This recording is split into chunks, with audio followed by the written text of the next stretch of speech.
Today at shop.dap.com, we're going to be installing rear pads and rotors on our B8.5 S4.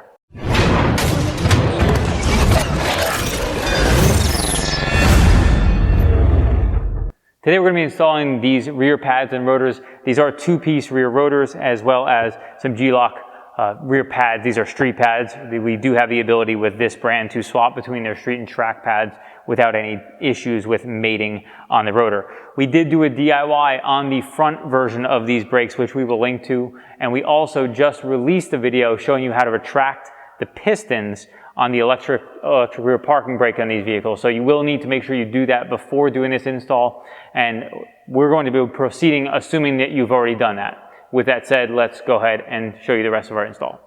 We're going to start by removing our wheel and center cap. This one just has our center cap assembly, and we're going to take off our wheel.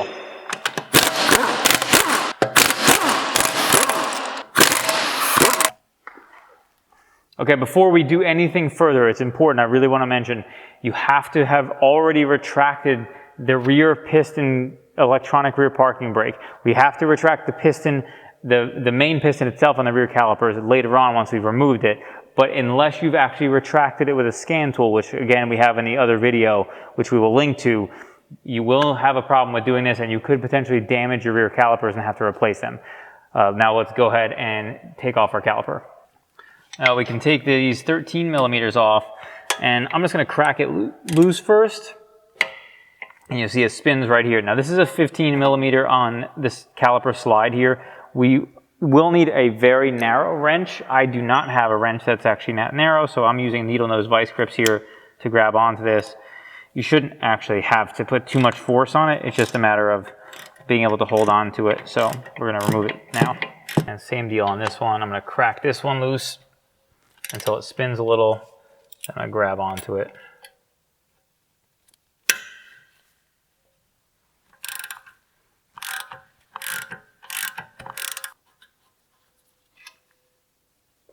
Now we're going to unplug the electronic rear parking brake, and all we do is push down this tab and then wiggle that off. Now we're going to remove this Torx screw here. This is a set screw for the rear rotor. We are going to be using air to remove this. If you were to not have air for the vehicle, you're going to take a screwdriver, stick it in here into the slots of the rotor, and then it will turn as you're trying to loosen it, and then you can break it loose. It can strip fairly easily, so you do have to be careful, and we're just going to use our 3/8 impact here and just take that out. Now we're going to remove the rear caliper. All we're going to do is take a screwdriver, kind of wiggle that up, and work it back and forth.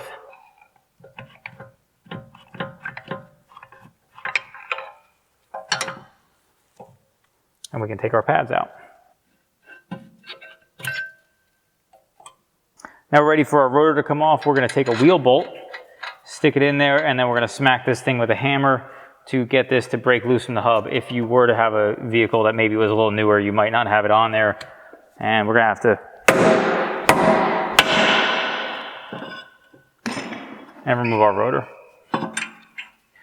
Now to remove your rotor, you actually do not need to remove the rear carriers, which you often need to do when doing jobs like this. We can clear no problem with these. Now we're going to retract the piston here of the rear caliper. We are going to be using this special tool. This helps you turn and push it in at the same time. And let's take a closer look at this particular one. If you look at this piston, you see there are 3 notches cut out. There is some variations between different VW and Audi rear pistons. This one has 3. A lot of them have only 2. So you will want to make sure that the tool you're using, you can actually push in on that particular vehicle, and you can go to AutoZone or something like that, and they have tool rental programs which may have an option for you to use this style to push it in. The thing you want to make sure you're careful of is the brake line in the rear.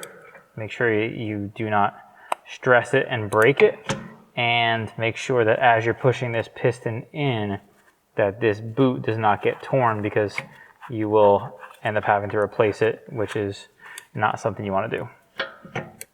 Now as you use these tools, it will loosen up where it meets the caliper, so you have to kind of loosen to make that tight again, and then push the piston in, then work it back up again, then push the piston and then work it back up again, which we're going to do over and over again a few times through this process.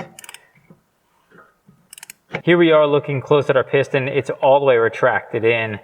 You will want to go through and just work around to get this thing as it kind of tweaks when you go in and get it working back. It should look like this once you're ready to install. If it doesn't, just kind of continue to work around to get this folded back in place properly. Now we're ready to proceed with the rest. Now we take a look, this Girodisc rotor, you see it says right hand side on there. They will come as right and left. You will want to make sure you get them on the correct side to make sure that the vents are going the proper direction.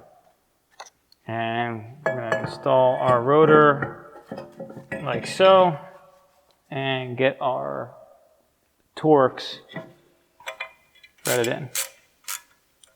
We're going to throw these new pads in. Before we do, I just want to talk about these springs. This is something that would come with factory pads. I'll link to them. They are replaceable. And if you were to have any issues with noises in brakes, you would want to replace these. They keep the pad from vibrating inside of here, and that's their main focus, is to keep any noise from here. So if you are having issues, that's something to look at replacing. You may want to replace them as well when you're doing a brake job. At this point, we are going to install our caliper. You will want to take this opportunity to, if you want to look at either cleaning any of these components or lubricating any of these components. The slides underneath these boots would be something you may consider lubricating. And then we're going to install our caliper.